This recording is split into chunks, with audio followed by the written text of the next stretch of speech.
uma chance igual a essa, talvez eu não tenha mais.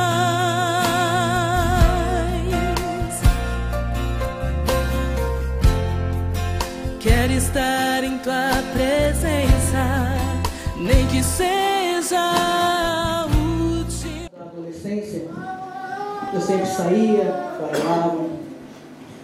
Só que eu nunca tive muito interesse, quando eu saía com os amigos, em homens. Eu sempre me interessei por mulheres. A minha homossexualidade começou desde os meus 14 anos. Porque eu sempre que eu tinha amizades, as minhas amizades eram com certos interesses, não era uma coisa natural. Com meus 15 para 16 anos, eu aprendi a usar a internet. E usando a internet, eu aprendi, naquelas salas de bate-papo, a conhecer o mundo homossexual. E foi aí onde eu comecei a me interessar mais por isso, querer participar e querer essa vida. Nunca soube o porquê. Para mim era uma coisa muito natural, não era nada de errado. Com os meus 17 anos, foi quando eu tive o meu primeiro relacionamento sexual. Eu escondi isso dos meus pais durante muito tempo. Eu conheci uma pessoa que morava no Rio, eu morava em São Paulo. E quando a gente quer fazer algo de errado, nada me impede. Eu ficava com meus pais, dizia porque eu dormia na casa de amigos, pegava o ônibus e ia para o Rio, passava o final de semana lá escondido. Quando eu voltava, não podia comentar nada, sempre dizendo que estava na casa de amigos, ou até mesmo pelo bairro, mas eles nunca imaginavam onde eu estava. Com o passar do tempo, isso foi ficando cada vez mais natural para mim. Mas eu nunca tinha, não tinha essa coragem de assumir para eles. Quando meu pai, a gente mora em São Paulo, meu pai uma vez decidiu vir morar aqui. Minha mãe foi morar na Bahia, nesse tempo, e eu quis continuar em São Paulo, porque se eu fosse para a Bahia, eu não ia ter a liberdade que eu tinha lá. Eu não ia poder conviver com as mesmas pessoas que eu convivia. E eu não queria sair, eu gostava. Quando meu pai estava já arrumando para as malas, faltava, acredito, uma semana para ele vir. Eu me relacionava com uma pessoa. E uma discussão que eu tive com ela, ela ligou para ele e contou tudo. Quando eu cheguei em casa, meu pai chorava muito. Eu, sem entender o porquê até o momento, e ele xingava, dizia que eu estava demoniado, que isso era coisa do capeta. Eu não, como posso dizer, eu não tive pena dele naquele momento, pelo contrário, eu tive raiva, porque eu achava assim, como que pode o meu próprio pai dizer que eu fui demoniado, ele é louco? Como pode isso? É a coisa mais natural do mundo. Qual o problema do ser homossexual? Qual o problema de eu gostar de uma mulher? Eu não vejo problema nisso. E ele falou para mim assim, ó, ou você sai dessa vida, ou você sai de casa. E eu resolvi sair de casa, porque eu não ia sair dessa vida. Ele estava de cabeça quente, eu saí. No outro dia ele foi atrás de mim, pediu para voltar, que a gente precisava conversar. Quando voltei, ele disse que não aceitava. Ele disse que continuava dizendo que isso era coisa do demônio, que isso era um erro muito grande. Mas que eu não deixava de ser filha dele por causa disso. Então que eu não tinha por que sair de casa. Desde que eu respeitasse a casa dele e nunca levasse uma mulher lá para dentro. Eu respeitei. E ele pediu para mim também para que eu poupasse a minha mãe dessa decepção. Então, como ela estava morando na Bahia e eu em São Paulo, não tinha por que ela saber. Eu continuei assim. Meu pai veio para cá.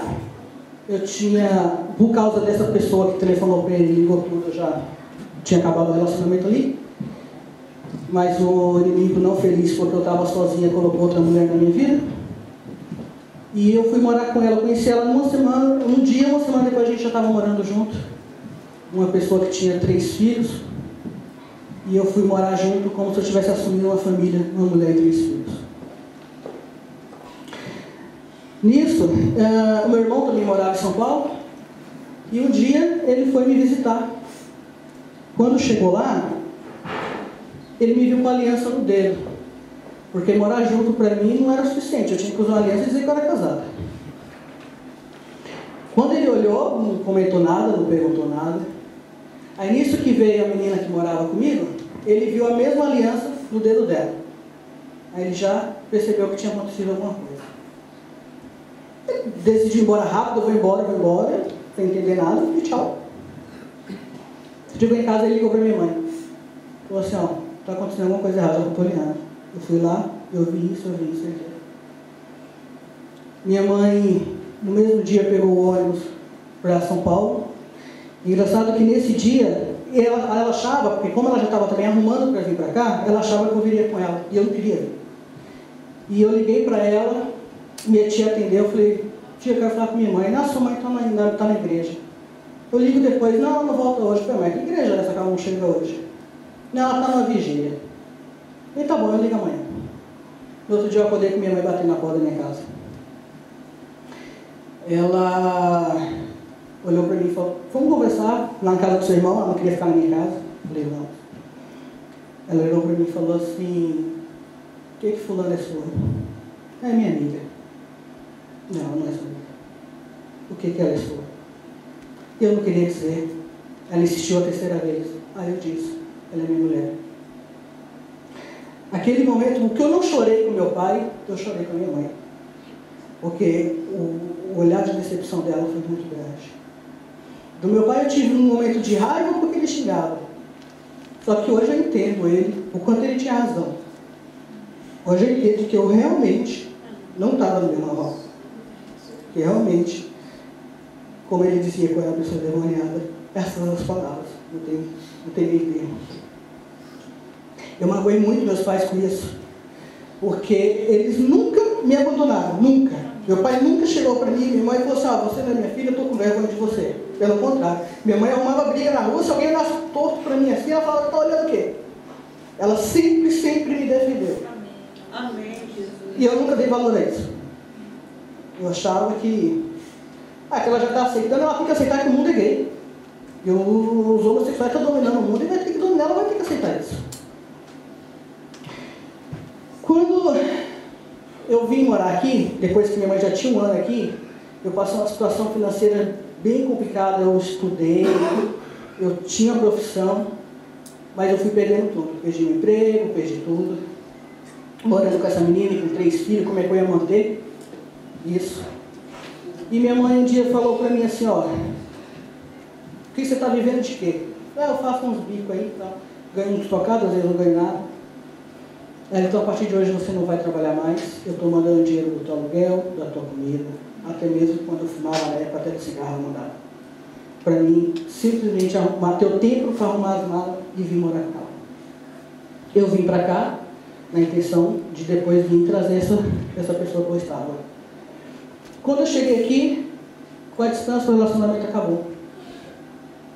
Eu trabalhando, comprei um computador e de novo conheci outra pessoa na internet. A internet, para quem não sabe usar, é um veneno. Para os pais que têm adolescentes usando a internet e não vigiam o que é um erro. Porque a gente que não tem sabedoria acaba com a vida da gente por causa da internet. Conheci mais uma pessoa, a qual eu me relacionei durante 6 anos. Eu trabalhei aqui. Aí falei para minha mãe, um ano depois, falei, mãe, eu vou embora, porque ela estava no Brasil, conheci essa pessoa na internet, mas ela morava no Brasil, e vou embora. Ela falou assim, mas você vai voltar para lá para ter a vida que você tinha? Então, traz ela para cá. Não é que minha mãe aceitava o homossexualismo, é que ela preferia que eu trouxesse ela para cá do que me ter longe passando por problemas lá de novo. Essa menina veio, ficou aqui um ano e meio, foi embora, ela teve câncer, ela teve que ir embora. Eu passei mais 3 anos mantendo ela de lá e eu trabalhando aqui. Eu só trabalhava para manter da luxo. E na minha cabeça, eu estou casada, eu tenho que manter, minha mulher tem que manter. Um dia, eu falei assim, eu vou embora, eu tenho que ir embora. Liguei para a irmã dela, falei, estou indo embora, não conta para ela, mas pretendo chegar ainda esse ano. A irmã dela falou assim, não vem. Não vem porque ela já mora com outra pessoa há um ano e pouco e você sustenta elas duas. Então, para mim, foi um baque muito grande na época. A única coisa que eu queria era me vingar. Pensava 24 horas por dia uma forma de mandar matar aquela menina. A revolta era grande demais. Foi onde Deus começou a agir na minha vida. Amém. Deus começou a agir na minha vida colocando pessoas onde me mostrou que o Deus que hoje eu sirvo é muito maior do que qualquer pessoa que me traiu ou fez algo mal para mim. Eu, no trabalho, conheci a Thaís e ela sempre falava para mim, eu, naquele momento de desespero, sempre desabafando com ela. Ela, num momento, falou assim: não, você vai ficar bem, isso vai se resolver, você vai arrumar outra pessoa. Nunca. Ela só fala assim: tenha calma. E eu tenho certeza que a amizade que eu tenho com ela hoje, que naquela época ela orava muito. Amém. Só que aí a minha revolta foi passando, mas eu ainda não tinha ido para a igreja. Eu comecei a sair muito, a beber muito. A beber, eu só queria saber de beber, meu salário era só para bebida sempre. E teve dias dela me ligar e mandar mensagem: amiga, vamos para a igreja. Falar, agora já é tarde, agora eu já bebi demais. E com os meus pais sendo crentes, foi me dando... Eu sempre vi meus pais ocupados demais com a igreja, sempre. Era em vigília, era em café pastoral, era nisso, era aquilo me dava uma revolta. Eu falava: gente, eu detesto crente. Eu não tenho pai e mãe mais, eles vivem com a igreja. Parece umas beatas. Falava isso o tempo inteiro. E hoje eu glorifico a Deus por ser crente. Chegou um dia que a Thaís estava trabalhando, ela falou, aí a gente saiu para comer alguma coisa. Aí ali ela começou a falar sobre a salvação, sobre o pecado, para onde que eu ia. Foi onde eu li esse versículo essa semana e eu vi que o salário do pecado é a morte. E eu realmente vivi, eu estava morto. Porque o que eu vivo hoje é muito diferente do que eu estava, a alegria que eu tenho hoje é muito diferente. Mas quando ela ainda estava me evangelizando naquele dia, eu cheguei a repetir para ela: não vou para a igreja, não gosto de crente, Thaís. Ou você respeita, eu acho que nem amizade com ela ia poder ter mais, porque eu estava tomando realmente raiva de crente. E ao ponto de falar para meus pais que eu ia sair de casa, porque não dava mais para conviver com eles. Aí chegou um dia que teve todo ano aqui tem a parada gay, né? Que é o encontro de homossexuais na cidade. E eu me preparei naquele dia para ir, passei acho que o mês inteiro falando: nossa, está chegando, quero ir. Para mim era um evento muito grande. E naquele dia a Thaís ainda me pediu, falou assim: amiga, não vai não? Eu falei: lógico que vou. Um evento que acontece uma vez no ano, como que eu não vou? E ia ter uma festa na igreja dos meus pais esse dia, e tinha um pastor do Brasil aqui. Ele foi em Israel, se eu não me engano. Ele tinha ido em Israel, e em Israel ele veio para cá para pregar no congresso da igreja dele, dos meus pais. E ele tinha ido nesse dia almoçar na minha casa. E foi justamente no dia do encontro homossexual que ia ter na cidade. Quando ele chegou na minha casa, que ele olhou para mim, eu comecei a chorar. Ele não precisou falar nada, ele só me cumprimentou. E eu chorava e disfarçava, limpava aqui, limpava ali, tentando disfarçar. E ele continuou conversando com meu pai, com a minha mãe, não tocou no assunto, não tentou me converter. Irmão, você que viu, tem raiva quando eu ia na igreja e chegava na hora do apelo, o pessoal falava assim: você já aceitou Jesus? Eu corri da igreja por causa do apelo. E nesse dia, eu falei para minha mãe assim: eu vou tomar banho, que eu já tenho que sair. Ela sabia para onde eu ia. Eu tomei banho, me arrumei, e quando eu desci, olhei para o pastor e comecei a chorar de novo. E era assim, uma coisa incontrolável, eu não sabia o que estava acontecendo. Nessa hora eu senti a vontade de não sair mais. Aí liguei pro pessoal que se diziam ser meus amigos. E falei para eles que não ia, eles ficaram chateados. Falei: não vou mais, eu vou ficar. Aí tinha uma outra moça lá em casa, a Tatiana de Londres, que ela canta. Nisso ela começou a cantar um hino. E quando ela começou a cantar, eu ajoelhei no chão. E aquela hora eu vi que alguma coisa tinha mudado de mim. Glória a Deus. Quando eu descobri que aquela menina do Brasil que tinha me traído, que eu tinha sustentado ela e a pessoa que ela vivia, meu mundo tinha acabado ali. É como se não tinha mais não tinha mais sentido nada que eu fizesse. É por isso que eu saí, é por isso que eu bebi. A minha vida hoje tem um sentido muito grande. Amém. O meu único sentido hoje é a salvação em Cristo. Eu sou muito, muito feliz do que eu estou vivendo hoje. Amém.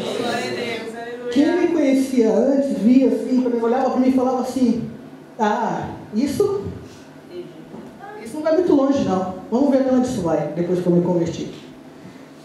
Muitas vezes eu me desanimei com essas palavras. Que até eu pensava, será que eu não vou muito longe? E quando eu me converti, eu não queria contar para ninguém. Eu falei para meus pais, não conta para ninguém no Brasil. Não quero nem que meu irmão saiba, não é para contar para ninguém. E um dia, eu parei, pensei em casa sozinho e falei assim, peraí, quando eu quis me assumir homossexual, eu enfrentei todo mundo. Por que hoje não assumi que hoje eu sou o que Deus me fez, que eu sou uma mulher e eu sou de Cristo e vou viver para Ele? Então, não tem por que esconder isso. Não há necessidade de esconder isso. Nisso, na igreja qual eu me converti, eu não tive discipulado lá. A Thaís perguntou para mim se eu gostaria que ela me discipulasse. Eu disse que sim. E dentro da Bíblia, ela foi me mostrando a gravidade do meu erro. Quando eu li os versículos na Bíblia onde dizia que é abominável o homossexualismo para Cristo, aquilo me tocou de uma tal forma que eu falava assim, Jesus, eu estava com os 2 pés no inferno e não sabia. Eu estava realmente morta. Hoje, eu tenho muito prazer de levantar de manhã e ajoelhar antes de sair de casa. Hoje eu tenho muito prazer de chegar no sábado e vir para a igreja. Quando eu fiquei sabendo que ia contar esse testemunho aqui hoje, para mim foi muito bom, fiquei muito feliz, porque quando eu me converti numa outra igreja, mas já foi aqui onde o pastor Ciro me abraçou de uma forma que não encontrei em nenhum outro lugar. Eu cheguei para o pastor Ciro e falei, pastor, a minha situação é essa, eu era homossexual, muitos não acreditam na minha conversão, quando eu ouvi muitas e muitas piadas, só que eu quero me batizar. Eu quero participar da Santa Ceia, eu quero estar trabalhando na obra, trabalhando na igreja, e para isso eu preciso ser batizado. E o pastor Cido, ele me abraçou e falou, e cuidou de mim. Essa é a verdade. Ele me deu a oportunidade que eu não tive. Ele acreditou, ele foi um dos poucos que acreditou, porque até há pouco tempo muitos não acreditavam. Achavam que era empolgação, era amizade. Até mesmo depois de convertido, até que eu estava aqui no caso de mulher casada, já saiu por aí. E eu pensava assim, não, isso deve ser para me derrubar, não é possível. Mas Deus não deixou não. E não vai deixar também não. Aleluia. Quando foi no dia do meu batismo, o pastor até preparou uma grande surpresa para mim, que foi meu pai que me batizou. Naquele dia que eu desci as águas, naquele dia eu assumi para qualquer pessoa que fizesse que eu era crente, que eu era de Cristo. Essa semana eu recebi piadas muito sem graça, recebi mensagens de gente falar para mim assim, só falta agora você me dizer que já está com um casamento marcado com homem. E a minha resposta foi muito simples, ainda não, mas eu estou orando para que isso aconteça. Não me envergonhe disso.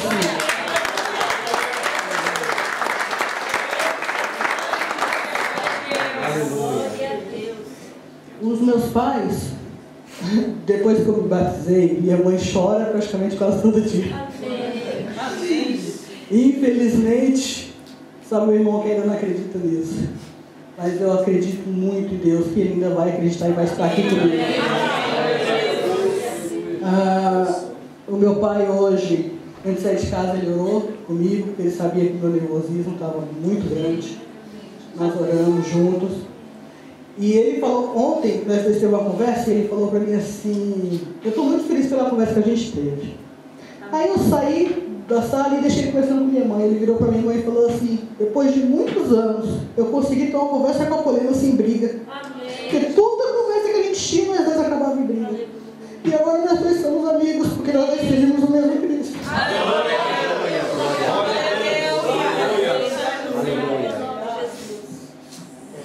Quando meu pai se converteu, para mim foi assim, tédio, porque nós dois éramos juntos o tempo todo, nós dois farreávamos, nós dois bebíamos. Aí ficou crente para minha mãe assim: ai, mas meu pai tá muito chato.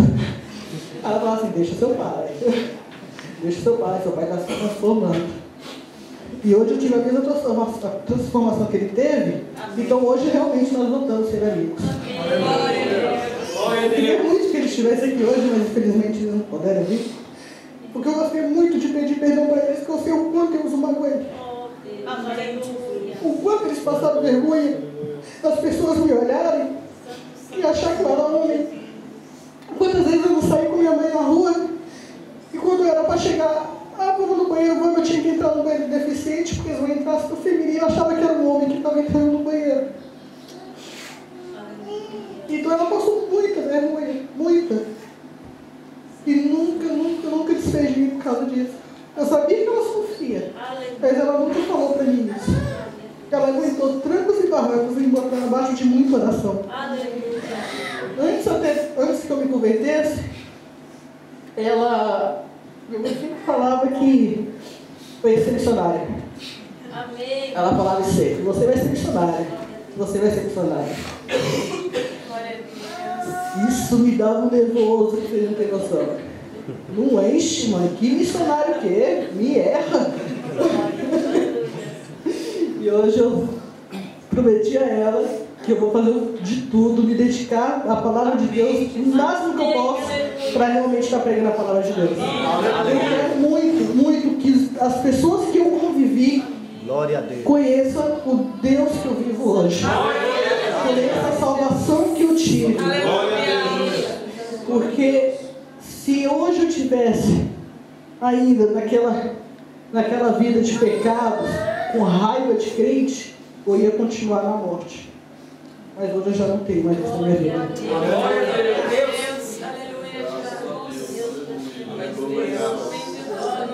Glória a Deus.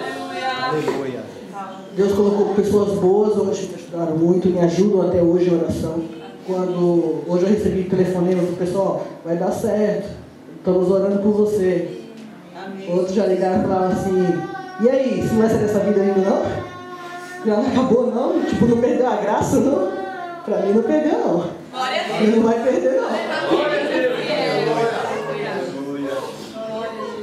Então,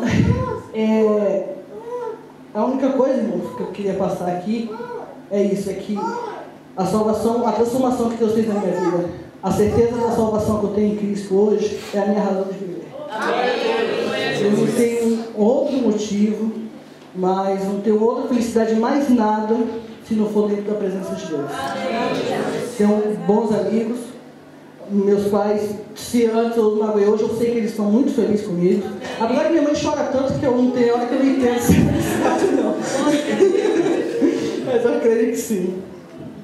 A minha família no Brasil, também os parentes, todos muito felizes, todos não acreditam, porque a partir do momento que eu assumi para o meu pai e para minha mãe, que eu achava que é um dos únicos que eu devia satisfação, aí eu assumi também para todos os parentes, para a família toda, e todo mundo sabia. Foi onde até o meu vestir era diferente, eu me vestia como homem, eu me sentia um homem, essa é a verdade. A minha vida era como se fosse uma vida de um homem. Quando eu comecei as transformações, depois que eu me converti, foi vindo aos poucos, eu comecei a orar, deixando o cabelo crescer. E esses dias eu estava conversando com o pastor Cid na casa dele, contando para ele o primeiro dia que eu coloquei no vestido. Eu falei: pastor, não foi tão difícil parar de beber, não foi tão difícil parar de me relacionar com mulher, mas vestir, colocar um vestido, isso foi difícil. Porque a vergonha era muita, muito mesmo. Pastor, hoje eu já compro sozinha, tá? Glória a Deus. Aleluia. E eu creio que eu tenho muito a mudar ainda. Não estou 100% ainda, mas o que Deus fez na minha vida até hoje, Ele vai fazer muito mais. E eu creio muito. Você com a Thaís um dia, eu falei, Thaís, eu queria tanto voltar a ter contato com as pessoas que eu convivi, por mais que elas são homossexuais, porque eu queria muito evangelizar essas pessoas. Amém. E eu peço muito a Deus que me capacite para isso. Amém. Ele me capacite, porque quando eu leio a Bíblia, cada vez mais, eu não queria que as pessoas, eu sinto carinho por elas, são pessoas que foram do meu convívio, que vivessem essa vida mais não tão pecaminosa. Viver no pecado, assim, é triste. É triste saber que quando Deus voltar, no nome de Jesus eu estarei com Ele na glória, e Ele vai ficar. Amém. Glória a Jesus. Aleluia. Bom, eu gostaria de ler mais um versículo com vocês. 1 João 1:9. Amém? Amém. Se confessarmos os nossos pecados, Ele é fiel e justo para nos perdoar os pecados e nos purificar de toda injustiça. Amém.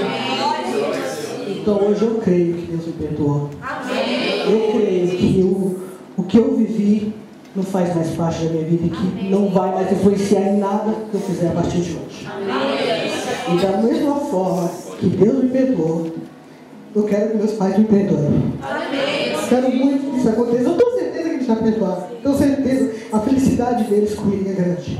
Mas eu precisava dizer isso deles. Glória a Deus. Aleluia, Jesus.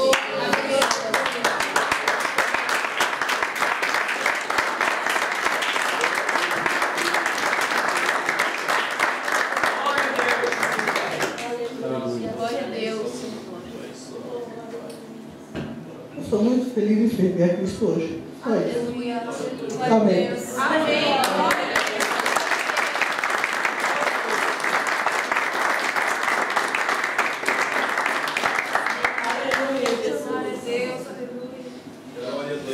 Glória a Jesus. E pode ter certeza que seus pais já te perdoaram. Amém. O Senhor, Ele já te perdoou. O Senhor, Ele tem coisas grandes para fazer na tua vida. Grandes, o Senhor vai fazer. E nós todos que estamos aqui vamos contemplar isso. Amém. Em nome de Jesus. Aleluia. Quantos estão felizes? Amém. Glória a Deus. O livro de Apocalipse é bem claro, irmãos. Quando diz assim, capítulo 22, versículo 15. Ficarão de fora os cães, os feiticeiros, os que se prostituem, os homicidas, os idólatras e qualquer que ama e comete a mentira. Aquele que está de pé, cuide para não cair. Mas para você eu quero dizer assim, que Deus é aquele que levanta o caído do monturo e se coloca para se assentar junto aos príncipes. E você hoje está sentada junto aos príncipes. Tá? Você hoje está com liberdade para glorificar e exaltar o nome do Senhor. Para que nesse tempo você pudesse dizer para todos que Jesus te tirou daquele lugar. Que o Senhor verdadeiramente te tirou de um lamaçal de pecado. E hoje te firmou os teus pés numa rocha que é Cristo. Amém? Continue firme com Jesus, que grandes vitórias Ele tem para a sua vida. Amém? Que Deus te abençoe em nome de Jesus.